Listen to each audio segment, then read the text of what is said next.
All right, that's good. Yep, we just carried that out by hand.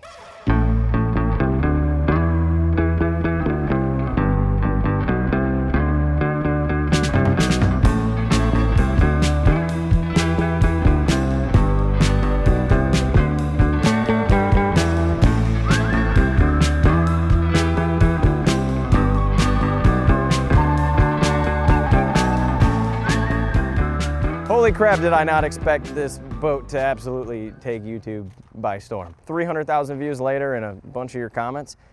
Let's talk about this boat. So a lot of people want to know the ins and outs of this thing. I'm gonna make this as short and quick as possible, and then we're gonna go put the thing on the water so you guys can actually see a water test of this boat. So one of the biggest questions I was asked was, why did I go with a 1436 center console? The simple reason is because it's sweet. That's why. I've built boats in the past. I've built 12 footers, 14 footers. I've decked them out. I've pretty much done it all that I've wanted to do, and none of them just like were cool. I wasn't looking for something practical. The inspiration behind this build was I have a 20-foot bass boat that I can't conveniently take everywhere all the time, and I live in a state where a lot of the lakes have a 9.9 horsepower limit. So this thing was born simply because I wanted something cool that people would look at and be like, whoa, but also I wanted something that I could productively fish small bodies of water. Followed by another big question, how the heck did I mount this console? Well, it's pretty simple, guys. It's bolted in 4 places in the floor. And then if you come up here, open this hatch, you'll see that I actually bolted it with grade 8 bolts to the bench seat. So it's bolted down pretty darn good. And the reason I did it that way is simply because I don't really know what other more logical way you could have done it. So this boat has a complete floor, a complete rear deck, and a complete front deck. And simply the reason that I went with the 1436 was because I wanted something small, but the 1448 was significantly more expensive. Like, would I have liked to do that? Yes, I would have, but you're talking a few $1,000 price difference to start with. Well, I guess the other reason was also because you literally can't buy a 14-foot boat in center console, at least John Boat. You can get an 18-footer, 20-footer. Tracker Grizzly makes one, but they're literally $20,000. At that price point, let's talk about how much this thing actually costs to build, because there is a bunch of you in the comment section of the last video that are way off on the price of this thing, and you all think that me and TBN are over here just trying to pull money out of your pockets, which also couldn't be further from the truth. So let's just get right into it.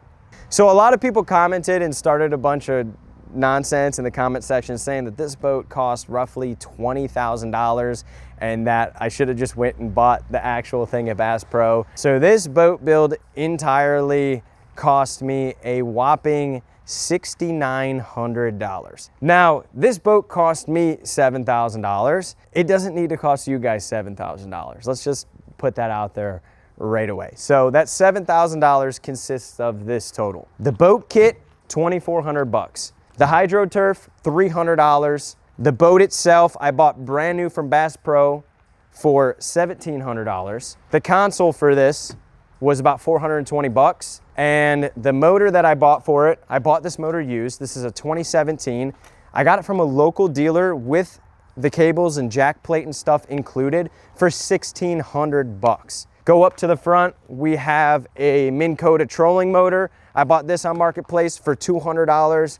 And then the trailer I did completely myself. It cost me $300. Just me going and getting a deal from Marketplace. This is the thing, guys. $7,000, you can have a 2024 good working boat. But if that's not in your budget, guess what? You can still have this exact boat right here, because the kit is available to any one of you. So yes, a lot of people complained about $2,400 for the whole decking kit.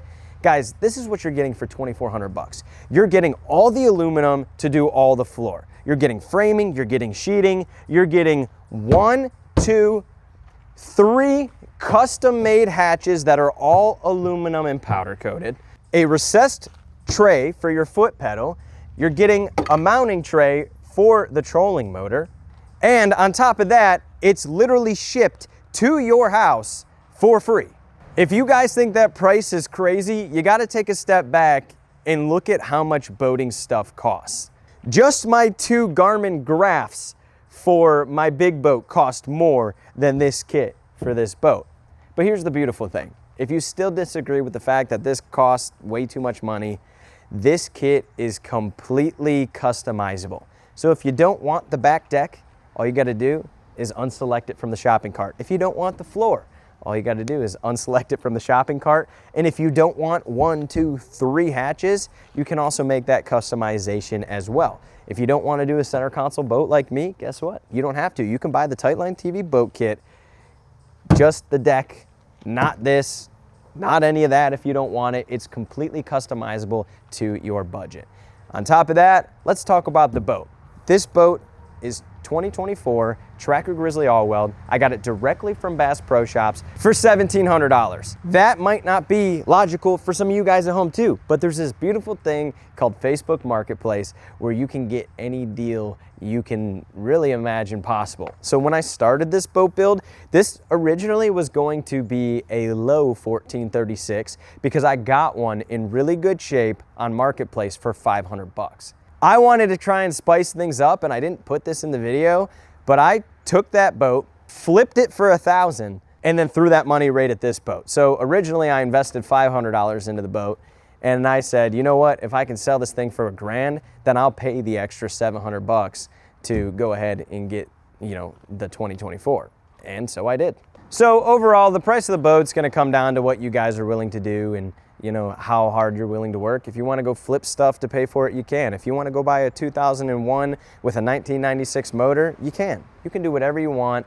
And what me and Tiny Boat Nation tried to do was create something unique that nobody's ever seen before. And at the end of the day, just something I thought was cool because this is my fishing boat. So in a nutshell, I think I answered all your guys' questions. I know you guys want to see how this runs on the water, so that's going to be the rest of the video. But yeah, 6,900 bucks. I got the trailer, the boat, the sea deck, the HydroTurf, all the aluminum, all the hatches, the motor, everything you see here. $7 grand.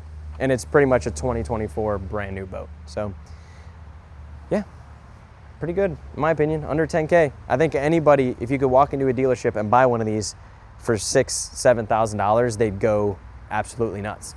But maybe I'm wrong. Boom. All right guys, so we're out here on the water. We're gonna give you just about every test that I can think of for this thing. I got my buddy Nick out here because I wanna show you guys how fast this goes with 2 people. And I wanna show you how sturdy it is because everybody in the last video was saying that there's a lot of haters, I'll be honest. So we're gonna just prove them all wrong. So, sturdiness. I don't think it's sturdy enough, but we're chilling. Nick, walk around real quick. If he needs to walk around the console, come this way. Do you feel like you're gonna fall in? No, I'm not gonna fall in. Nope. And if you're so worried about falling in for anybody who were to build something like this, you just grab the handle on the console and step up. Obviously, it's not as spacious as a bass boat, but it is a 1436. So if I want to deploy my trolling motor,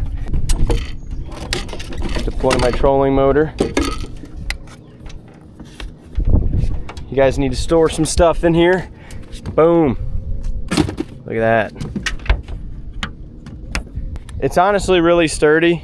And the best thing about this boat over my bass boat is I can go pretty much infinitely shallow.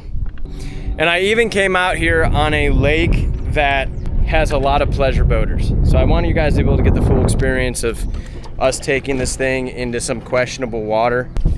So as far as space goes on the front deck, there's plenty of room. I've actually fished 2 people up here. And honestly guys, I have used the crap out of this boat. I actually made this boat last fall and I just didn't release the videos until this spring because I knew a lot of people would be watching this type of content more towards the spring. So that's why we're doing it. So I love this thing. Like I can literally, I weigh about 150 pounds. Nick, how much do you weigh? 190. 190.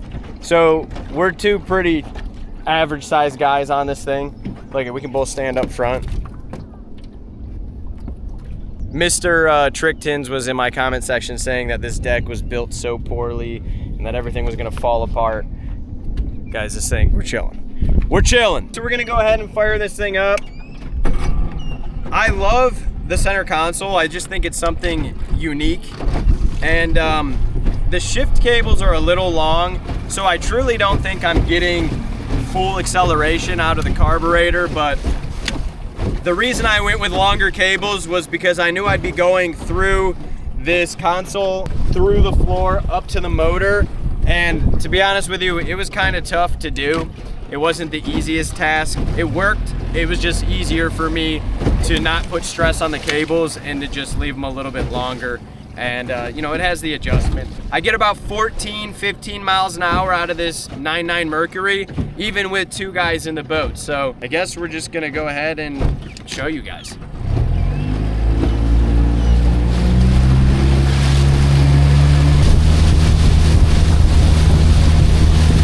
It's pretty choppy out today too. I'll show you guys on the graph. 13.5, 13.7. So we're getting about 14 miles an hour with the 2 of us in here.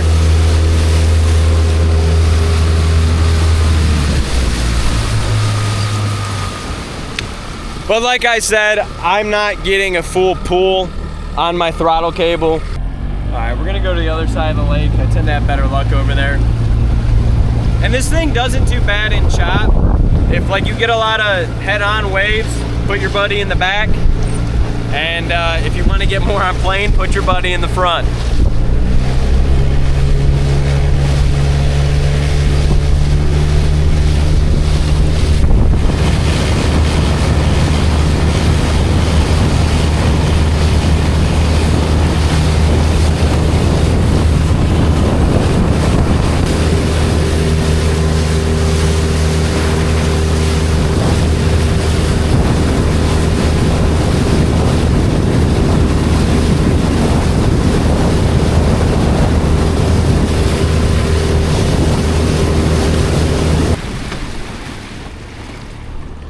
Nick jumped in, took a swim. Should we play man overboard? Should we test this thing?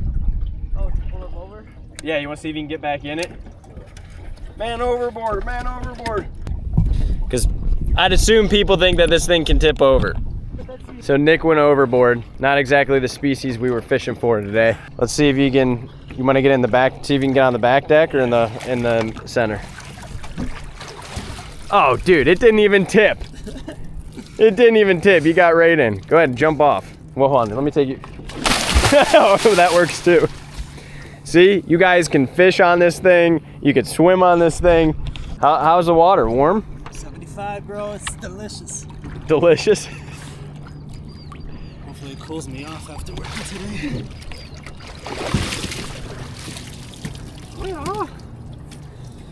That's what this thing was made for.